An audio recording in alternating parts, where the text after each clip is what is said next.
The 417 Gamers is a group of board, tabletop, and card gamers in the 417 area code. This is the podcast. Welcome to the 417 Gamer Podcast, episode 13, the one with the anniversary. This is our 1 year anniversary of us doing the 417 Gamer Podcast. In the 4, Andrea and I will talk about the 4 games we enjoyed from the month of September. Yeah, we're flipping this. We used to do the 4 games in the primary episode, or in the expansion episode. We did events in the primary. We're flipping it because it just feels like that's the way it's how I'm doing it. It's how I'm doing it. Fine. In the one topic, we are going to discuss our 1 year anniversary. I pulled Andrea into this willingly. I said willingly. we'll let her blink once or twice if she's being threatened. And then in our 7, we're going to look at Andrea's 14, her top 7 twice, games from last year. We looked at her top 7 games, and then her top 8 through 14. We're going to go through all 14 of them. Where are her games at? What does she like?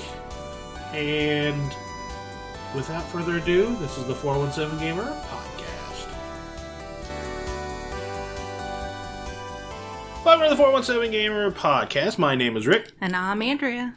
In the 417 Gamer Podcast, we like to discuss 4 games that we played in the previous month, the month of September. Andrea, you want to start or you want me to start? Yeah, we played a lot of games, so it was hard to pick just 4. Yeah. My favorite game is a brand new game called Point City, which is like Point Salad, but not really. It looks like Point Salad. The cards, the art on the cards, the box shape, it all looks very similar. And other than the fact that it's a collecting cards games, that's pretty much where the similarities end. You are choosing resources to then buy buildings. The resources are things like energy, leaves. There's one that is, it's like a community where you can get bonus tokens to get like more civic buildings. Yeah, civic buildings where you can get more points at the end of the game. And the only way to get those tokens is to take a civic card. And the only way to get a civic card is to have enough resources to buy the card. And in order to do that, you have to have chosen the proper resources from a grid of cards. The cards are laid out in a 4x4 grid, I believe. And there are things like leaves, energy, commerce, like I said. And then each building card has what it requires to be purchased. Once you purchase that card, it has a permanent resource in its upper corner, much like in Splendor, when you have a card that has a resource on it. You can then use that permanently from then on. Otherwise, you'll just have to have individual cards to purchase for stuff like you use the chips in Splendor. Yeah. Once you have played a couple of rounds, the deck plays down to 2nd generation cards and then 3rd generation cards, which have more resources on them, but the buildings cost more to buy, but have more point values on them. And by the time you're into the 3rd generation of cards, when you run out of the deck, the game is over.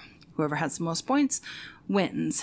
And much like in Point Salad, where you have you'll have cards that say whoever has the most of this, or if you have 4 more of this, you get points. That is where your bonus tokens come in. Whoever has collected a bonus token that says, for example, anyone who has 2 of the same resource card gets 2 points. Or whoever has a token may say, if you have 4 more of a particular resource card, you get so many points. Yeah. And we really enjoyed it. Yeah. We love Point Salad a lot. It plays such a wide swath of our friends and family and gamers. Mm-hmm. This is a little bit tougher. This is a little bit stronger. This is more for a game night. It still plays really quick. But yes, you're taking from the grid, you're taking 2 cards. The resources, you can just grab and put them in front of you. The buildings, you must be able to pay for them. But you also must be able to take another card adjacent to the building you took. If there's another resource, take it. But if there's another building, if the building you want is surrounded by other buildings you can't afford, you cannot take that building. Yes, and you must draw 2 cards from the deck. Yep. If you cannot draw 2 cards from the grid, you take 2 cards from the deck.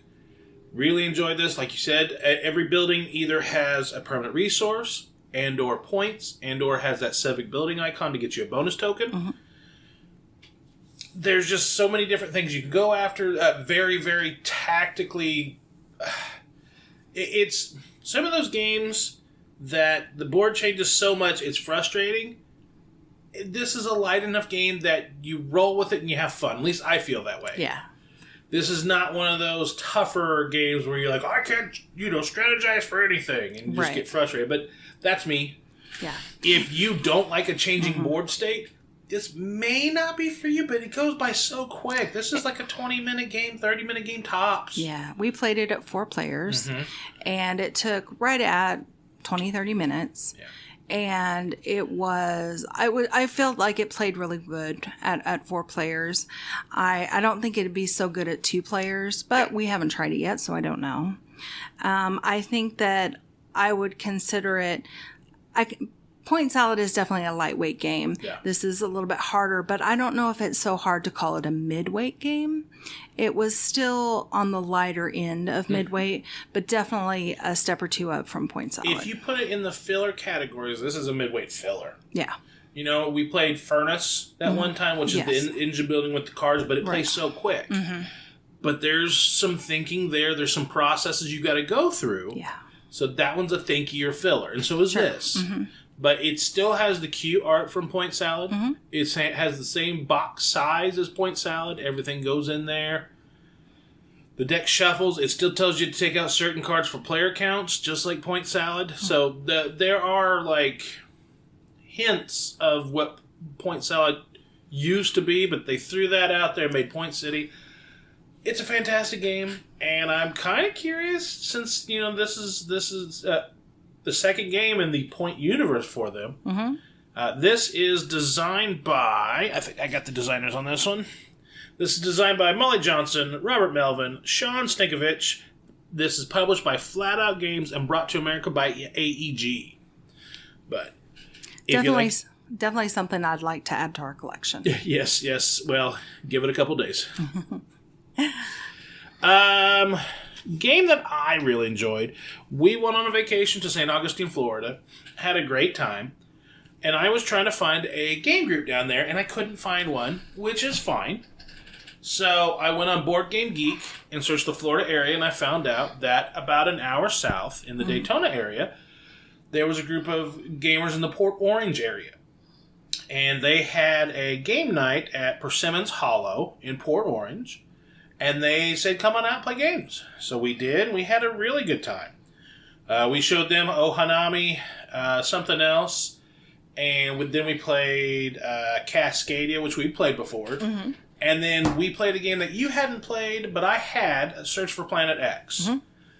And I like the idea of deduction games, but I'm not good at them. Yes. So we played the Search for Planet X. This is designed by Matthew O'Malley and Ben Rossett. This is published by Renegade Games. This runs on an app, and the app kind of you plug in the app, plug in everybody's player boards. Everybody, it's kind of like Clue. Everybody gets a little information, and you're searching for the Planet X. You're also in the sky trying to find out where the comets are, where the meteors are, where gas clouds are, where there's completely empty space, and where there might be some dwarf planets.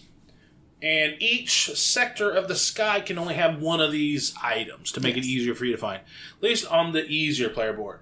Easier player board only has 12 sectors. The advanced player board, I think, has 18, and I would like to try that later. Or if I find out I'm just terrible and I'm going to get my butt kicked at every deduction game. Maybe not. I don't know. We'll find out. But had a fantastic time playing at Persimmons Hollow. Thanks for having us out if you ever listen to this. Yeah. But, yeah, Search for Planet X. I enjoy the actions, because on your turn, when you take an action, all the player pieces are on the sectors on the outside of the board. And it does that trekking through history and that patchwork thing where the person in the very last place goes, and you have to wager the action you're taking. The more information you're going to get, the more time or many spaces around the board you're going to have to go to get that information. Mm-hmm. And some things, you might get something kind of fuzzy, but it really jives with the information you already have. And you're like, oh, that was really good. Mm-hmm. Or you can get like, there's a gas cloud somewhere in this radius of 6 sectors. I'm like, that didn't help. Right. The things I liked about it were the theme and the authenticity to science, I suppose. During any, as you move on, only certain sections of the sky are visible, much like our night sky shifts out through the night the seasons. Yes, as it goes around the board. I like that.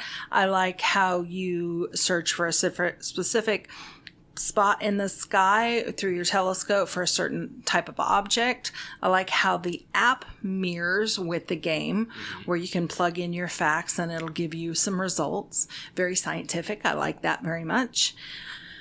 What I didn't like about the game is the guessing and the deduction, which I suppose is also very authentic. I'm sorry. Authentic. I can be to science, where you're just guessing at things and throwing darts at a board until you find some good hard facts, which makes me think I would not be a good astronomer, because I got very frustrated very easily, because I thought I knew exactly where it was, and I was like, I'll guess, and then my guess was wrong, and I was like, how can this be? Yeah. What's this? So I did get a little frustrated playing it, more than I think I do with a regular type of board game. Yeah. So, interesting. Very different, very different. Yeah, and we went through Code 777 a few weeks back, and that landed very flat for us, and that was a game we kicked out of the collection. Yeah. Another deduction game. Which makes me think I'm just dumb. Well, you run into those styles of games that aren't clicking with you. Yeah. And do you not like it to where, fine, you avoid them? Or is it something you're bad at and you're willing to go back and play more to get better? For me, the deduction, it's one of those things where it scratches my brain in a right way, and I feel good while I'm playing it. Yeah. But it's frustrating when I'm wrong, and I don't like being wrong. I yeah. But, no, that was Planet X by Renegade Games. I would like to see if we can't pick it up on either a sale coming up, or if we ever see it on our friendly local game store's huge shelf. Because I would like some more practice at it. It's a beautiful game. The art is good. I like the pieces. I like the way it pairs with the app. A lot of good things about it. Yeah. And if you like deduction games, I definitely recommend this one. And it's akin to, but slightly different from social deduction games. I love social deduction games. Because then I'm reading people. I'm like, you wouldn't have said that. Oh. But on this one, you're like, well, this is hard facts, and I didn't fact very well. Andrea, game number 3. Distilled. Ooh. It is you're distilling alcohol. You are. And you collect cards, which are the ingredients for your alcohol. And what I like about this game is the board's always changing. The cards you have to select from are always changing. You purchase recipes, basically, and you're trying to make either rum or whiskey. Baijiu. There are... Gin. And there are...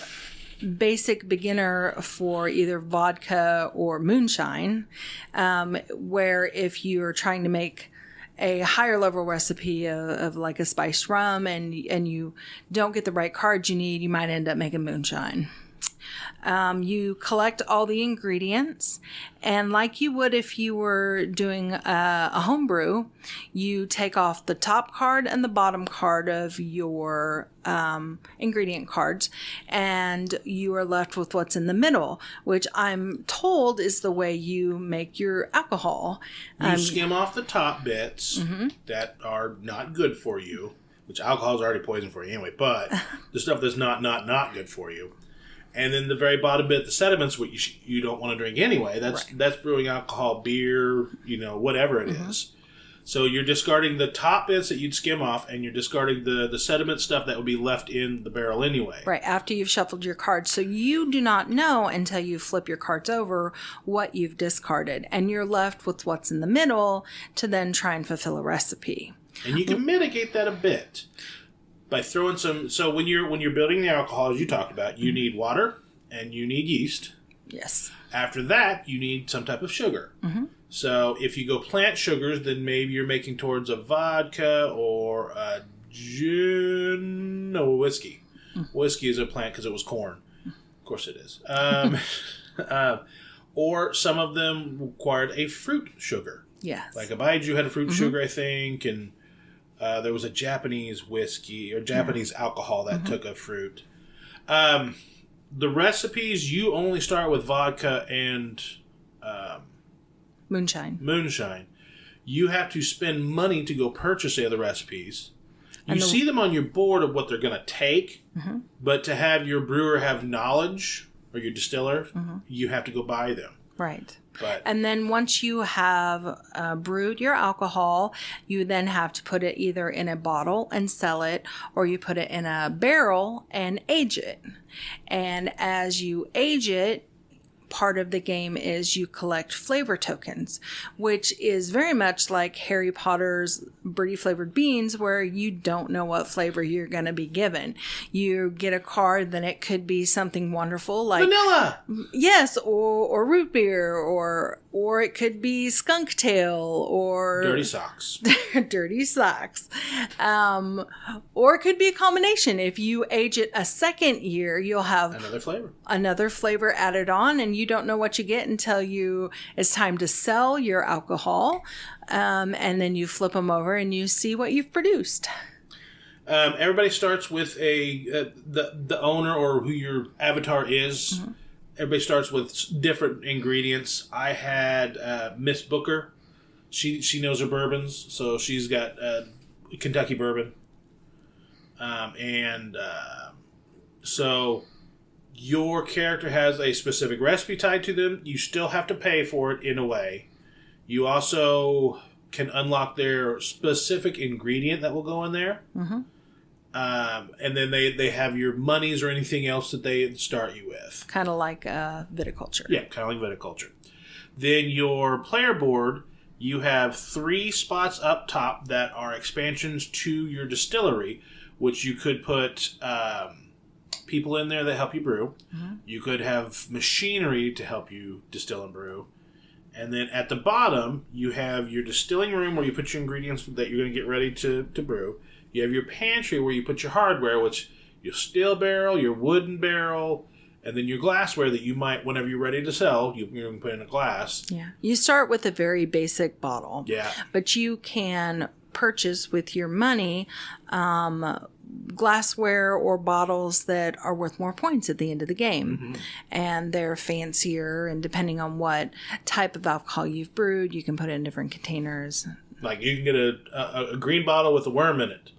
And it sells better and gets you more points if you put it in North American style alcohols. Exactly. They're leaning you towards tequila, but if you don't have that on the recipe sheet, the recipe sheet's double-sided. We've played one side so far. I'd like to play the other side because there's different ones. The one we played had Baiju, whiskey, rum, and then a couple others, but tequila was not on there. When you flip it over to the opposite side, it's got tequila on it and various of those. But no, I liked it. I was surprised how much you liked it because you wanted to play it the very next night. I did. I really enjoyed it. As we know, I like theme-based games. This made a lot of sense to me. I enjoyed the trying to get a special bottle to pair up with a special alcohol for my marketing so I can make more money when I sell it. It was really entertaining. And much like in viticulture, you're only playing against yourself. Yeah. There isn't really any interaction with the other players beyond the fact that you're all buying things from the same board. Now, if I wanted that particular, oak barrel and there's only one of them and you buy it before me, that could affect me. But other than that, I like just making my own little factory and I enjoy the process. Nice. That was Distilled. That was designed by Dave Beck and published by Paverson Games.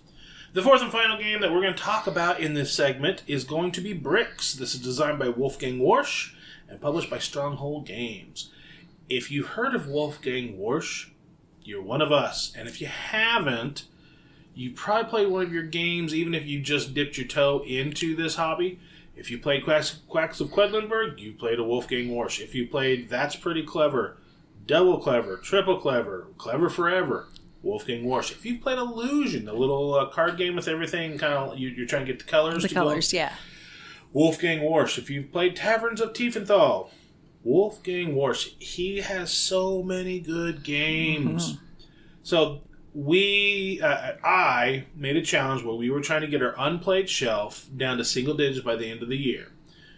This is the oldest game we've pulled out thus far, I think. This came out in 2018, and I picked it up that year. But that was also the same year that everybody was putting out a roll and write game. And I put it on the shelf. I lost it. Then I found it, unwrapped it.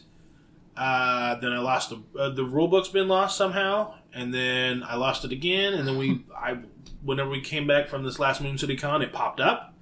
So I put it prominently on top of one of the shelves on my eye line so I could find it. And we finally pulled it out. So Brikks is a roll and write game. Everybody gets a player board. And it looks like you've got Tetris pieces. Because you basically do. It is Tetris on paper.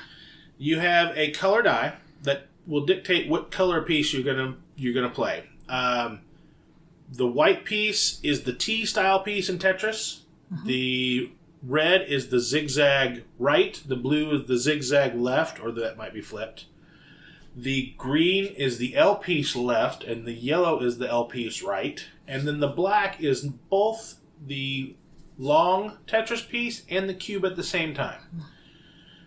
Then you also roll a D4. The D4 tells you which column that piece is. That basically tells you when that piece comes on your board, that's the rotation. Mm-hmm. On your player board, you have energy bubbles that you must spend if you want to rotate your piece before you drop it on your board. And then it drops down, you mark your X's out, and you're going to try and complete lines just like you would Tetris. Mm-hmm. For every completed line, they're worth 5 points. Every line that's missing one of the squares, it's 2 points. And if you were able to only miss 2 of the squares, get 8 of the blocks, that's 1 point.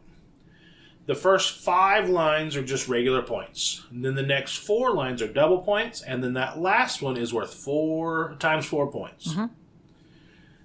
At the same time, there are colored dots on the board. If you can put the right color piece to cover up the right color dot, you're going to get more energy bubbles. That's going to give you more options to rotate. Going to give you more things to do. But as you're circling your energy bubbles, there's also X's. The X's are how you're going to get your bonus points. You got a little bonus in the middle of your board. Every time you circle an X, mark a box off. Mm-hmm. The lowest number still showing is your bonus to add to your score. Yeah. We've played this 2, 3, and 4 player now. I really, really enjoyed this game. Mm-hmm. The player count doesn't really affect it much, in my view. And Wolfgang Warsch is good about that on his player count games. Yeah. There's some games that 2 plays good, 3 plays and 4 plays good, or it plays really good at 4 and then kind of fair to middling at the others. Yeah. I don't think it would affect. It says a limit of 4 or 5, but quite honestly, in my opinion, you could have a table of 10 and you would just say you roll a number and a color and it says everybody gets to use a green too, and you could all do it. Yeah. I like this so much.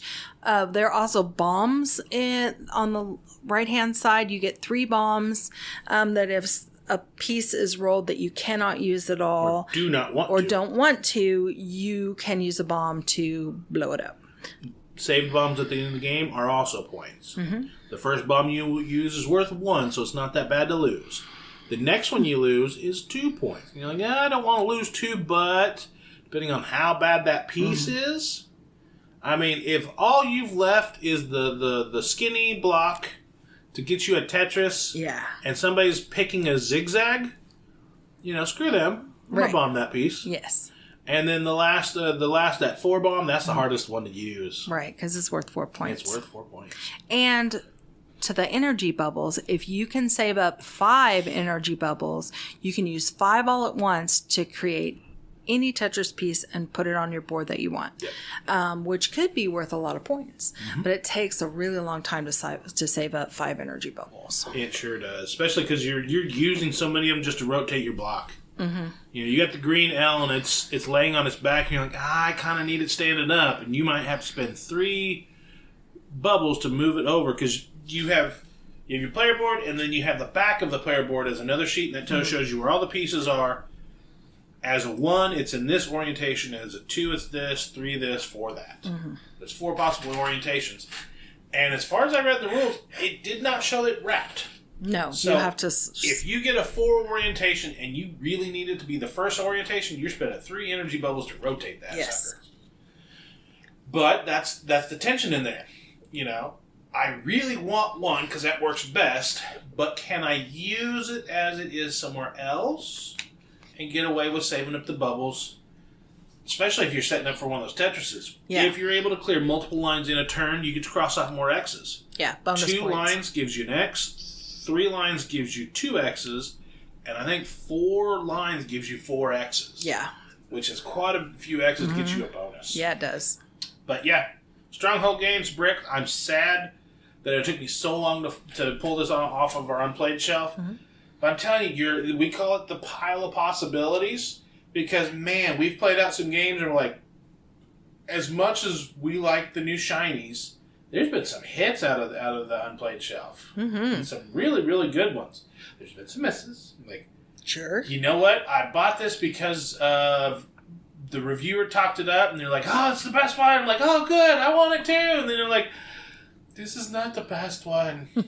Because, we all have our flavors. Absolutely. My favorite game is my favorite game. And if you don't like it, that's your fault. It's not. But it could be. All right, that was the 4 and the 417 Gamers. You want to go on to the 1? Let's do it. All right. The 1 and the 417 Gamers is our topic of the month. And topic of the month. Yeah. You're all right. You were going to say topic of the week, weren't you? I was. It's all right. I think I said topic of the week before. Because in the 417 Gamer group on our Facebook page, every Friday we ask a question topic of the week. We do. But the topic of the month is, this is episode 13. We've done this a year.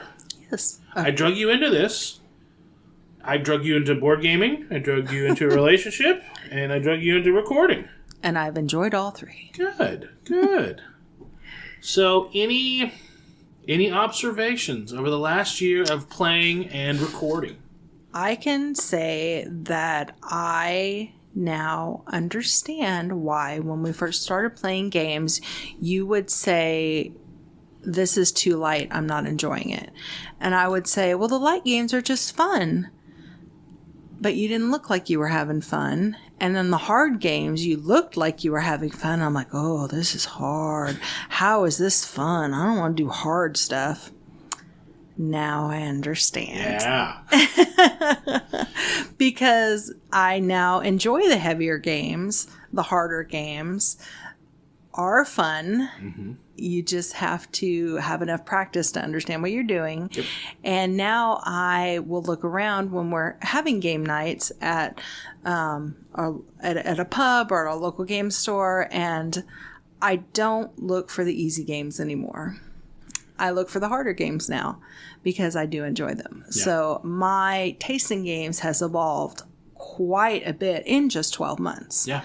And I'm surprised by that. I was not expecting that. I still enjoy a light, fun game, of course. And when we play with family or newbies, you know, it's still fun to bring out the old favorites. But when you ask me, what do I want to play? It might be something hard. Yeah. Like, I've enjoyed Red Cathedral, Lorenzo El Magnifico, that Distilled game that we're talking about this week. I really enjoyed it. Zolkin. I mean, there and there's also, you know, for you, theme matters more. I don't say more than gameplay, but at least draws you into the gameplay. Yeah. Like, we played Carnegie, and I don't think you were into the theme at all. So the gameplay really didn't click for you. Right. But Terraforming Mars, yes, or ArkNova, or Distilled, you were interested in the theme. Yeah. And you're like, I like the mechanics, I like this, that, and the other. Right. So, teaching games. You like to try and take the lead and teach more games now. Yeah, because now I understand the bigger technical gaming terms that you would use, like worker placement or roll and write, you know, which makes total sense now that you know what they are. Yep. But when we're teaching newbies to the game group, I now know how to translate that into words that they'll understand. Yeah. And I think that you are an excellent teacher. And thank you. when you teach, I think you're pretty good at reading the people, and if the way you're describing the rules, you can tell if they're glazing over, so you can back up and simplify. I think you do a really good job at that. I think the way I teach is more, let's just get started and I'll show you as we go what to do. You do all the rules and gameplay up front. Yeah. Which they both work pretty well. I think that I learn better by watching. Gotcha. So that's how I teach. You will actually sit down and read a rule book. Yeah. That's where I won't do. I'll just hand the book to you and be like, do the Cliff Notes for me. But other than that, I would say my enjoyment has also started to include the bigger player count of games. Because when I first came into the hobby, I liked smaller group games when there was only 2, 3, or 4. Like 4 was a max. Now I enjoy playing with a bigger group, and because I don't feel as intimidated, I think.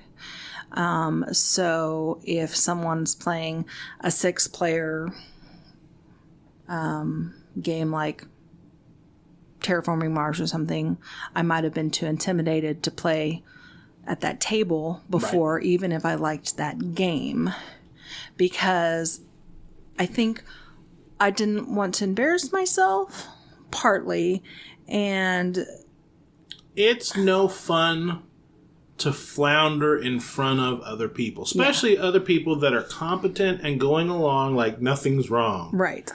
It's like everybody's swimming in rough seas, and you're like, uh-oh, what are you doing?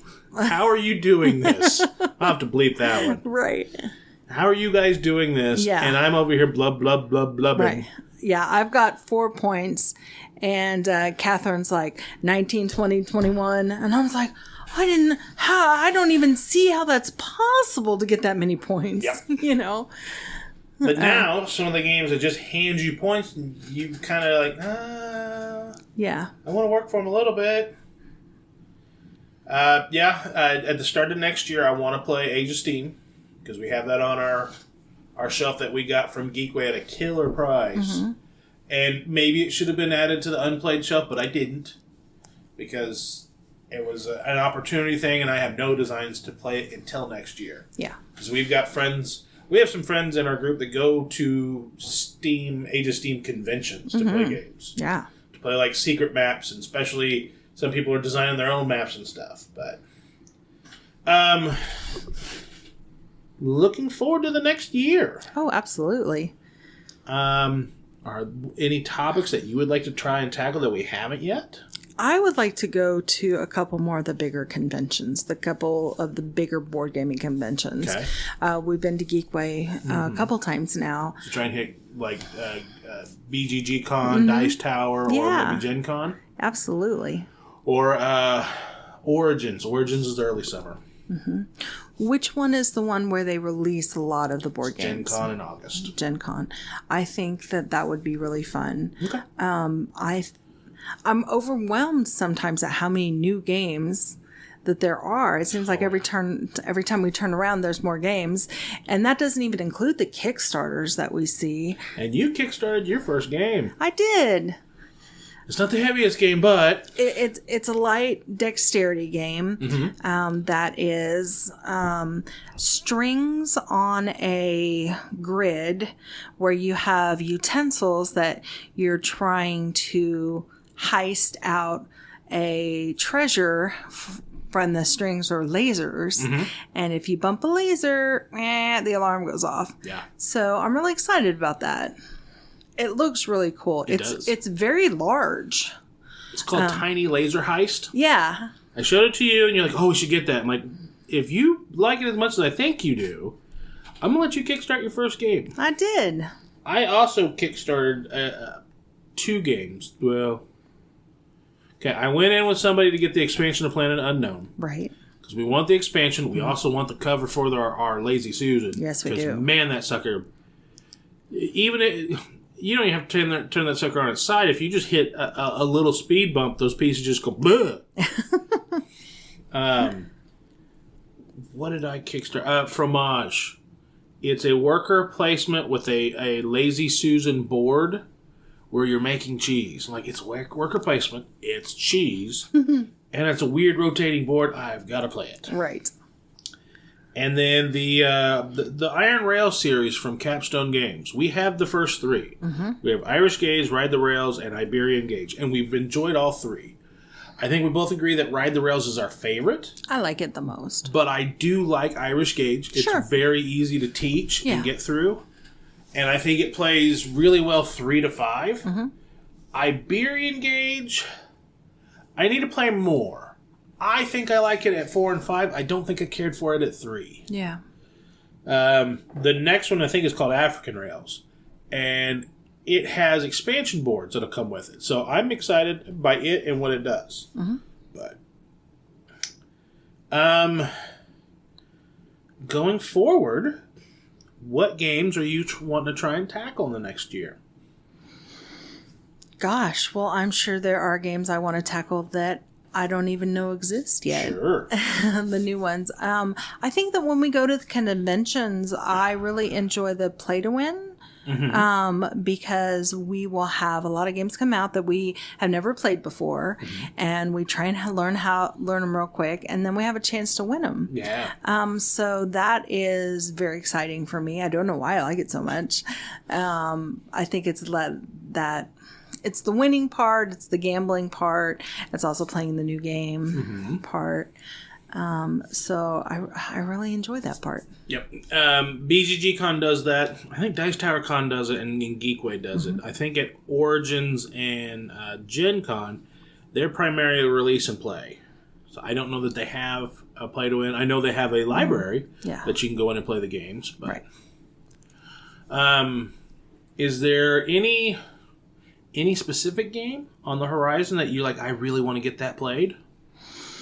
There was a game that we played at Geekway, and I don't remember the name of it. It was the you have a space station and you're building on decks to your space station. Space Station Phoenix.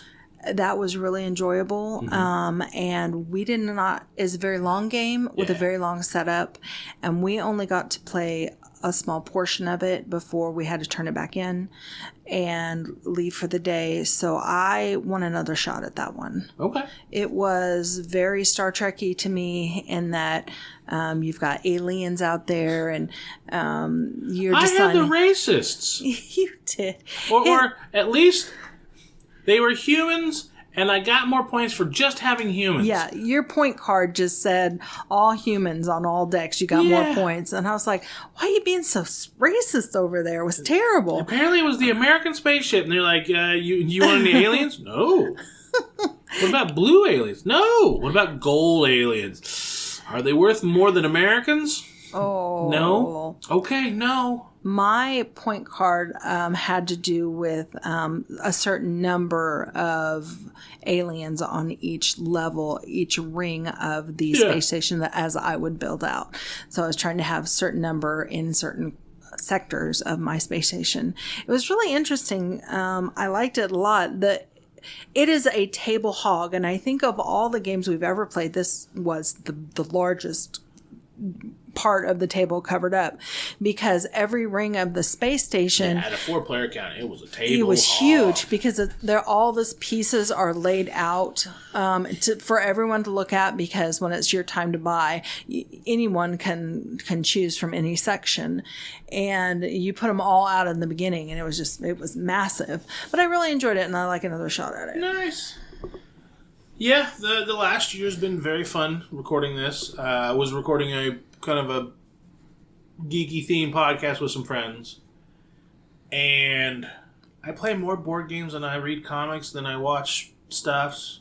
Yeah. It's like I might as well just talk about what we know and has been enjoyable. And what you're passionate about. Yeah, it is what I'm passionate about, and it's been fun watching you willingly come into the hobby and start from the, hey, Splendor's my favorite, to now we're going to get into it the next segment, how your top 7 has changed in just 1 year. Yeah, it really has. And we might as well just go over your top 14. Let's do it. All right, let's go on the next segment. All right, the 7 in the 417 Gamers is usually our favorite of a topic. A year ago, we went through and discussed our favorite 7 games, and then we did the expansion, our favorite 14, the 8 through 14. And I had Andrea go back through and do her favorite 14 games.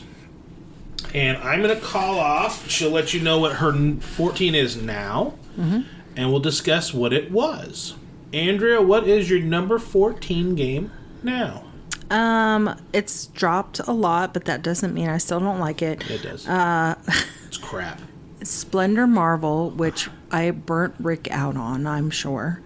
I'd play it. I offered to play it a couple nights ago, and you said, I'm good. Yeah. I have to be in the mood to play it now. A year ago, I would have played it anywhere, anytime. I know. I still like the cards and the theme and the characters, and it is probably, in my opinion, the best themed game from a franchise. Yeah. Or topic. I just, they... For that weight. Yeah, they nailed it. It's great. You got the Infinity Stones. Gathering people to go after it. Yeah, you're building a team. It's fantastic. Love it. Your number 14 was Wingspan, which has actually climbed. It has, because I've gotten a lot better at it, and we've added some expansions to it. Let's see here. This one has dropped as well. Your number 13 is? Ready, Set, Bet. I still like it. Mm-hmm. It is a great game for a large group of people. It's very interactive. It's high energy. You're rolling the dice and moving the horses, and people are betting on them. And you better hurry up, because as soon as that horse crosses that line, you can't bet anymore. I love it. I love the interaction with the other players. Yeah. And it's a fantastic game for larger groups, but it doesn't play all the groups. It doesn't, and it doesn't play small groups at all. I think we tried to play it at like 4, and it just kind of fell flat. But for a party, absolutely bring it out. Number 12. Just one. And the reason I have just one on this list is because we played it with my mom at her nursing home, and she enjoyed it. Yeah. And so this one had to go on my list because I'm surprised at it fits so many different genres of people, and it's fun. And it plays so well so many different people. Since it's cooperative, it's not one of those type of games that you want to step on people. Right. And even if somebody doesn't quite get it on the first card or two, once you get through like 2 or 3 cards, they get it. Absolutely. And you don't have to make them be the one to guess. They can be in the group. And then when they're ready, then you can put it in front of them. And she did great. Yeah, I was really happy with it, which is why it made my list. We missed 12. We missed 13 and 12 from the previous list. Your 13 was Telestrations, but it's no longer. It's no longer even on the list. I still like it, but it's not as high on my list as it used to be. Yeah, and then 12 is Seven Wonders Duel. And I still like Seven Wonders Duel. It's just when we would choose a game to play together, I wouldn't say Seven Wonders Duel is an easy game. No, and then I beat you the one time and it fell off your list. Yeah. I had a streak. You had like a 7 or 8 straight game streak, and I could not beat you. I finally got one, and it's just, it's not on your top 14 anymore. But now we play a little bit heavier games. We do. Number 11? Wingspan. Like I said, we've added the expansions, which I've really enjoyed, especially the 2-player Asia. It was interesting. It was different. It was interesting, and I was surprised how much I liked it. Yeah. Yeah. Because regular Wingspan 2 players is okay. Yes. But the Asia adding the little board off to the side gave it a little more to chew on for 2 players. Yeah. Your previous 11 was Ready, Set, Bet, which, like we said, have dropped down just a little bit. But still a good game. Yep. Number 10. Flamecraft. This was a game. I like dragons. I like games about dragons. This is a absolutely cute little game. It is worker placement. You're putting your little dragons out there, deciding what shop they're going to go to. The artwork is gorgeous on this game. I was just really tickled with it, and it is heavyweight enough that it can keep pretty much anyone's attention, but light enough that you can bring in the new guys. I think so. Yeah. Your number 10 used to be My City. We'll discuss that maybe later. Yes. Number 9. Dogs of War. This is... I still remember the first time we played this. We had the best time because you're putting your armies, basically, on 1 or 2 sides of the board, and you're teaming up with other players to try and get the rewards. And you might think that you're like, come on, you get on my side of the field of battle, and we could win. And they're like, yeah, but if I side with that other guy, I'm assured to get this bonus point. And so the interaction with the other players, I think, is what makes this game one of my favorites. Yep, you have these little figure busts that you put on the cards on each side. And what's more important to you? It's 3 different wars because you're sellswords in battle. You're selling your off to these families that are always fighting. Yeah.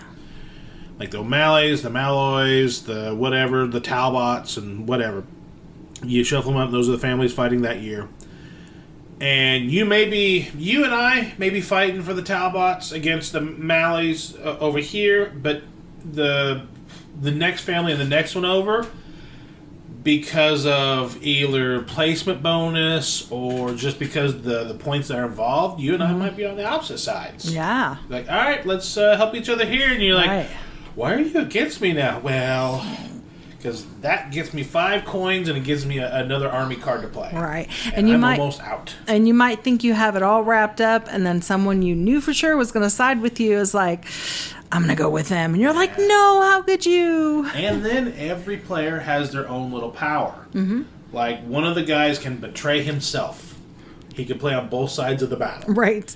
One person, whenever you win a battle, you get rewards and points based on how many people you beat. Mm-hmm. One person just doesn't count as being beaten. One person gets like more money whenever they win, and yeah, it's very fun. Your number 9 used to be monikers. Still like monikers, but that's now I see it more of just a party game. Right, but that's a lot of party games that are either have fallen off your top 14 or slowly falling down, which is nothing. You know, you're liking a little more bite to your games. Number 8. Azul Queen's Garden. And this is the only Azul you have on your list. Yes. The other Azuls I still like. They're good little light filler games. Mm-hmm. But Queen's Garden is, in my opinion, the most difficult of the series. And it has a lot of aspects that the others don't. You have these little... You're building the Queen's Garden, and instead of just tiles, you also have wheels that you put down, circular pieces that you're filling in the garden, and you have butterflies or flower pieces that you're putting in the garden, and you're trying to match up either symbols or colors to make your points. It doesn't look at anything like the regular Azul in your board, but it's a lot more difficult. It's got a lot more steps, and it's a lot more brain burning, and I still like it. Nice.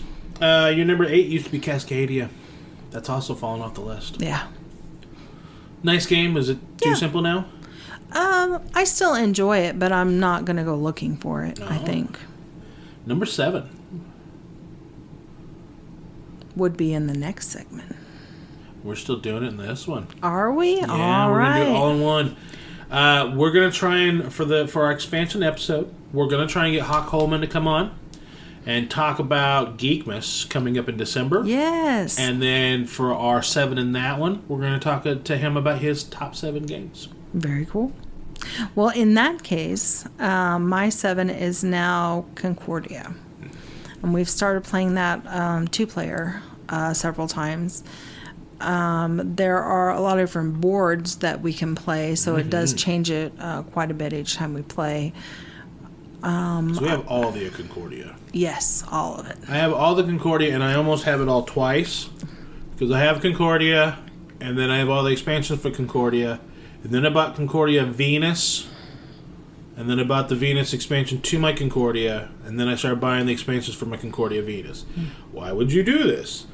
I have all the Concordias. I have metal monies. I have stickered pieces. I have a lot of nice stuff in my Concordia. And then we also do Moon City Con, and I put in my Concordia Venus, which I think has 2 boards in it, and it now has stickered pieces. And that's what I use to go to Moon City Con. And I think I'm probably just going to keep it like that, to where it has everything you need to play Concordia and play a good game. Mm-hmm. But my completely expanded out, I think it's going to be on a case-by-case. If somebody really wants to play mine with all the stuff, come up to the library and ask, and if you're in the know and you want to play it, great. Right. I think the reason I didn't enjoy it last year was because you know this game inside and out. Yeah. And when I would play against you, you would just roll through the whole game. And I was still struggling with even learning what the cards meant. But I've played it enough now that I feel like I can be competitive and come within a couple points, or maybe even win once in a while. Concordia for me, there's a lot of games that I've played to where if I just go my tried and true strategy, I will, even teaching somebody new, I'll just boat race them. But a lot of them have strategies I've never taken that I can try, and maybe I can see how I do, and if I'm still racing them, I can pull back a little bit. Concordia, it's hard for me to do that. It's hard for me not to take the best action. Because I also look at it from, if I'm not taking the best action up here and preventing this person from that, then that person's getting a free reign, and they're getting a free that somebody on the opposite side of the map's not. Mm-hmm. So if I'm too nice over here, then this person's not getting the same, like if in a 4-player game. Right. If me and somebody's going towards the west side of the map together, and 2 other players are going east side of the map, if I don't take what I should take, then that person that's moving with me is going to get something easier. And am I just handing them victory? But maybe I'm not, but at the same time, it's Concordia, and I'm going to take that because I want the Claw City. Your number 7 used to be Patchwork. Which I still love. Yeah. Which we still break out quite a bit. Mm-hmm. We do. Number 6. My City Legacy. Which is the first Legacy game you completed. It is. And it took us a year. 2 years. 2 years. Not because the game takes 2 years, but because the other people that we were playing with, sometimes we would only play once. We normally only play once a month, and then sometimes we'd miss a month. Life. And then life happens. But 2 years. We started when, after lockdown, when things started freeing up just a little bit. Mm-hmm. Like-minded people, if you wanted to get your vaccine, if you didn't, find the right people that... Yeah.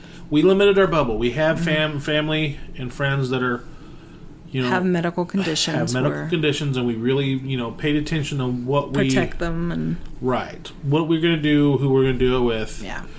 So we played My City with another couple, Alan and Sarah, and we played 1 to 2 games each time we played, and then sometimes, while I love playing games over and over, sometimes we had a brand new shiny that I knew would go over well with Sarah and Alan. And then we'd play that one instead. Yeah. I enjoyed that every time we would open a new sealed envelope, there was a new mechanic or a new mission or something you were trying to complete that's different from last time.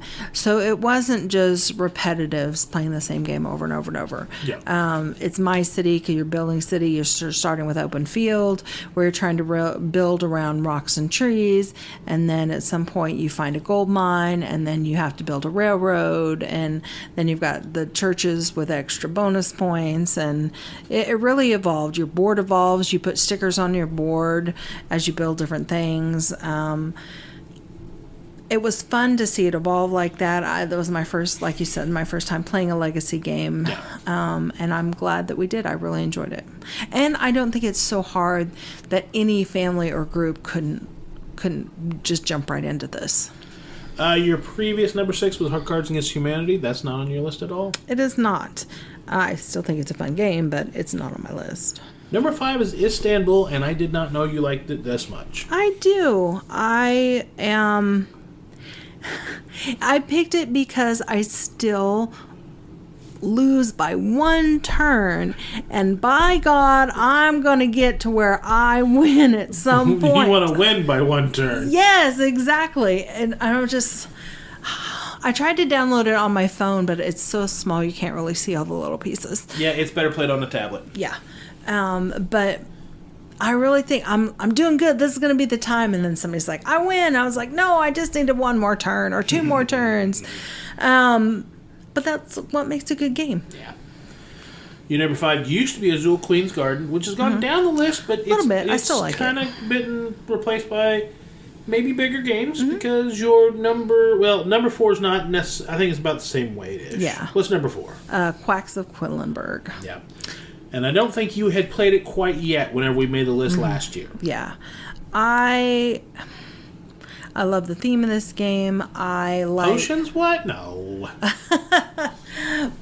I like the Harry Potter aspect, the bring the potions. I like playing.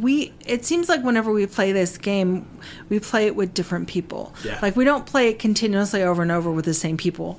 And every time we play it, it feels like a completely different game because of the people that you're playing with. Some people are really aggressive and they'll blow up their cauldron over and over and over because they're trying so hard to go. And some people are so conservative, they're like almost afraid to pull out, another they pull piece. out one fuzzy, they're like, I'm going to give up. Like, you can go, it's 7, more than 7. You can go up to 7.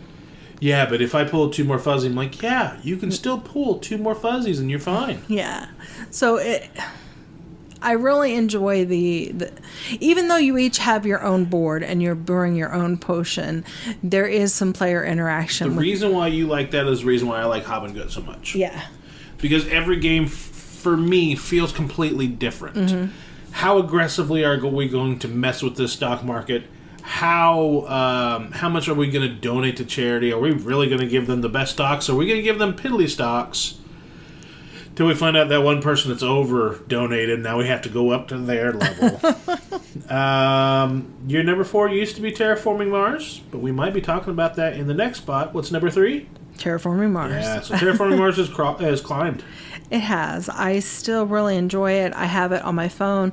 I don't play as much on my phone as I used to, but I think that is because we've started playing it a little more the regular board game version. We have Prelude expansion. I want to get the Hellas and Elysium maps to get a little bit different in there. I don't care for turmoil with the governments, but I'm told that I should give it another go because I've only played it once. Your number 3 used to be Splendor Marvel, but it's now on your 14. It has dropped quite a bit, but again, old favorite. Now, for me, I still love Splendor Marvel, and I put it quite highly in my. It'd probably be in my top 10. Just either right in there or right outside. Yeah.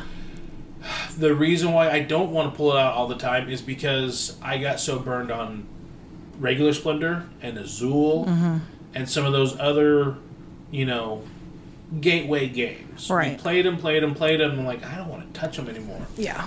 And I don't want that to be Splendor. I want it to be, if anybody ever suggested it, I still want to play it. Nice. And that's the way it is. Every time, I'd say 9 times out of 10, if somebody's asked, hey, can we play Splendor Marvel? Absolutely. Yeah. And that's the way I want it to stay. Right. Your number 2. ArkNova. I still really like this. Yeah. We played it 2 nights in a row last week. I won the first game and you won the second game. We don't play them both on the same day. It takes too long. But it's a longer game, and I don't recommend starting at 8:30 at night when you have to get up early the next morning. What? Which is what we did. Twice. But we still had fun, and I still want to play it again. The deck of cards is so massive that you're going to have a different experience every time you play. Yeah. And we played the second game with some of the boards. The expansion boards have different zoos on the back side with different mechanics. We got the expansion boards, which on one side had geographical regions, the other one had, I think it was the rescue zoos. But we both play with geographical regions, that way we had the same boards. Right. So it was more even. It was more even, and every time each time you played the first animal that had ties to the region of the board. So anytime you played an Australian animal to the Australia area of the board, you got a bonus for it. Right.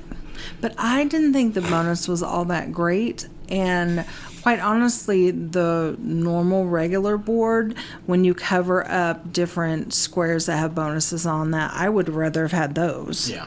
And then your level 2 upgrade build were right in the middle of the board. Yeah, so it made it so hard to move around to be able, because if you had an animal, of course you're going to want to place it in the region of the zoo that gets you points, but you, just like the regular version, you have to start in one place and your new tiles have to touch the old, so if what you want to play is on the other side of the board, it's going to take you forever to get over there. Yeah. Especially going through the middle, being blocked off for level 2. I'm not sure I cared for it as much. Yeah. But it was different and it was fun. I'm glad we played it. Well, and the number 2 used to be also animals. It was all creatures big and small. Which I still like. But I don't... Not by this list you don't. Oh, well, on my new list, Lords of Waterdeep is my number 1 game. It is. It used to be ArkNova, but now Lords of Waterdeep. How did Lords of Waterdeep climb so high? because this past year we've played it 5 or 6 times, and every single time it's been so fun. The player interactions are fun. The cards that you get are fun. I think that, well, the first time I played it, I thought, oh, this is a fun game. But every time we've played it, it seems like it's been even more fun and even more fun. And it's different groups of people that we've been playing with. It's not the same people all the time. Yeah.